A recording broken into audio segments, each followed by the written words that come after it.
Well, hello there, and thanks for tuning in. I want to give you a short, plain language tour of a cosmology model called Kerr Torsion Cosmogenesis, or KT Cosmogenesis. I have read the monograph, so this is the what are they really doing version, without the heavy math. Let's start with the usual story. Most of modern cosmology sits inside the standard model called lambda CDM. That stands for lambda cold dark matter. In that picture, the universe is made of regular matter, a lot of dark matter, and a smooth dark energy that drives accelerated expansion. If you adjust those ingredients, you can fit a lot of data. But it is not perfect. The expansion rate of the universe today does not quite match when you measure it nearby versus when you infer it from the early universe. Galaxy rotation curves have a sharp bend and then flatten in a way the basic model does not naturally produce. Simulations of dark matter predict small clumps that are hard to find in real galaxies. Baryon acoustic oscillations, those frozen sound wave patterns in galaxy clustering, are a bit awkward to fit all together. Weak lensing surveys see slightly less clumpy structure than expected. So the standard model works, but it leaves puzzles and relies on ingredients whose deeper origin we still do not understand. KT Cosmogenesis takes a different angle. Instead of inventing new particles, it changes the geometry. In regular general relativity, spacetime can curve, but it does not twist. In KT cosmogenesis, spacetime is allowed to both curve and twist. That extra twist is called torsion. When you let spacetime twist and you remember that matter has spin, you get a new quantity called spin density. Think of it as the average microscopic spinning of matter per unit volume, smoothed out over large scales. In this framework, the spin density thins out in a very simple way as the universe expands. The whole behavior is controlled by a single constant from the early universe, called sigma zero. That is the key knob in the theory. It is a conserved number. You set it once, and the universe carries it forward. You are not allowed to retune it for every dataset. That one number changes both the beginning and the end of the story. First, the beginning. If you run plain general relativity backward, the density blows up into a singularity. In KT cosmogenesis, when you include torsion correctly, the focusing law for matter world lines picks up an extra positive term from spin and torsion. That extra term acts like a repulsive effect at extremely high density. Instead of an infinite crunch, the universe hits a minimum size and bounces. In this model, that bounce is realized inside the interior of a spinning or Kerr black hole. When you take the exact Kerr geometry and turn torsion on in a controlled way, the interior behaves like a closed spinning core that can collapse, reach a minimum radius, and then re-expand as a new universe. In other words, the math really does say a massive rotating black hole in a parent universe can seed a new universe on the inside. The authors do the careful sign and normalization work to make that precise, and they reduce the bounce condition to a simple positivity requirement on a polynomial in the scale factor. If that polynomial stays positive in a certain range, the bounce is guaranteed. So the old Big Bang versus bounce question becomes a clean technical condition. Now that is interesting, but it would still just be a nice story unless it connects to real data. KT cosmogenesis tries to do exactly that with three main observational legs: CAMI, the BAO stretch, and something called CHAD. CAMI stands for Cosmic Acceleration Minimum from Inertia. You can think of it as an acceleration floor built into galaxy dynamics by sigma zero. In spiral galaxies near the center, visible matter explains the rotation. Far out in the disk, the observed acceleration stops dropping as fast as you would expect, and the rotation curves flatten. That bend happens at a very specific acceleration scale. In KT cosmogenesis, that special scale is predicted from sigma zero. The theory gives you a number called g sigma. When the acceleration in a galaxy drops to around g sigma, the behavior changes and you see the bend into the flat regime. To test that, the authors use a galaxy catalog called SPARC, Spitzer photometry and accurate rotation curves. It contains real galaxies with carefully measured rotation speeds and visible mass from infrared images. In simple terms, it tells you how much ordinary matter there is and how fast it is moving.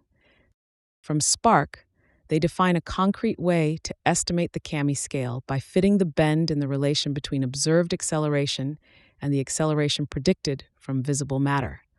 That measured bend is compared to the g sigma predicted from sigma 0.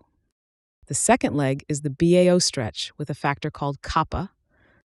Baryon acoustic oscillations, or BAO, come from sound waves in the hot early universe. Those waves leave a preferred separation scale in the distribution of galaxies today, a kind of standard ruler. In the standard model, that ruler size depends on the expansion history with dark matter and dark energy. In KT cosmogenesis, sigma 0 also affects the expansion history, which shows up as a small stretch or squeeze of that ruler. Kappa measures that stretch.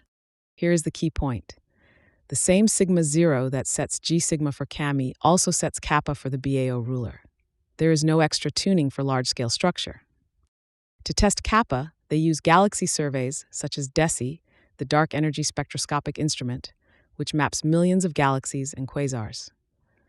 The BAO signal extracted from those maps is compressed into a single observed stretch factor and compared to the kappa predicted from sigma 0. So two very different types of observation, galaxy rotation curves and galaxy clustering, are both controlled by the same early spin invariant.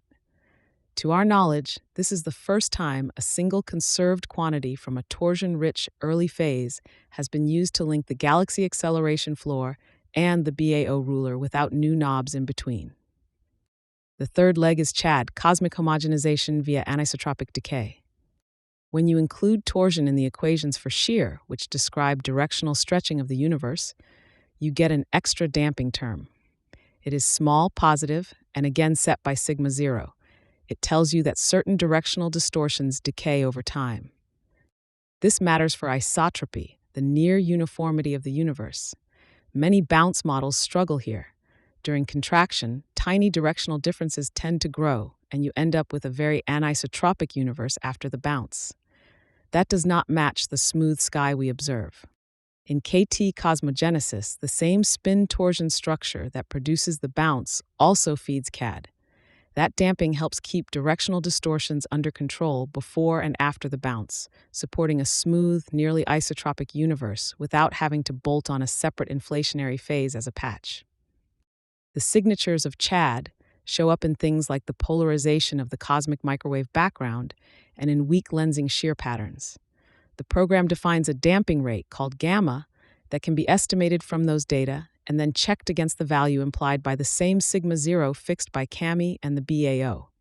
Again, it is a cross-check, not a new fit. There is one more layer that quietly supports all of this.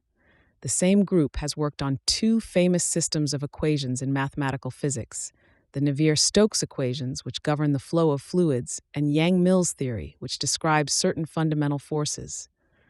Those projects develop very sharp tools for showing when complicated fields stay well-behaved instead of blowing up. In KT cosmogenesis, pieces of that work are imported as stability receipts. Ideas from Navier-Stokes are used to argue that the extra forcing and damping terms that appear in CHAD stay under control rather than running away. Ideas from Yang-Mills are used to check that the small ripples riding on top of the bounce evolve in a stable, consistent way and do not tear the background solution apart.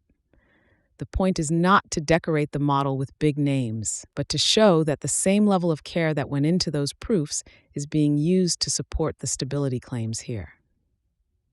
So in summary, KT cosmogenesis does three main things. First, it replaces the Big Bang singularity with a controlled bounce that naturally looks like the interior of a collapsing Kerr black hole. Second, it uses a single conserved spin density, sigma 0, to tie together the minimum acceleration in galaxies and the stretch of the BAO ruler. Third, it uses the same physics to provide a built-in mechanism, CHAD, that helps explain why the universe is so smooth. You do not get to move sigma 0 around. You fix it once and compare its consequences against real data from galaxy rotation curves, galaxy surveys, and cosmic background measurements. If the data disagree, the model fails. If they line up, the model survives. And so far, this model is very much alive. That is what makes this interesting. It is not just a new story. It is a tightly constrained one, with clear ways to test it. If you want to go deeper, you can download the monograph and follow the equations yourself. But even at this level, you can see the shape of the idea: a bounce instead of a singularity, one conserved spin density, and a bridge from an early torsion-rich universe to the structures we observe today. Thanks for listening.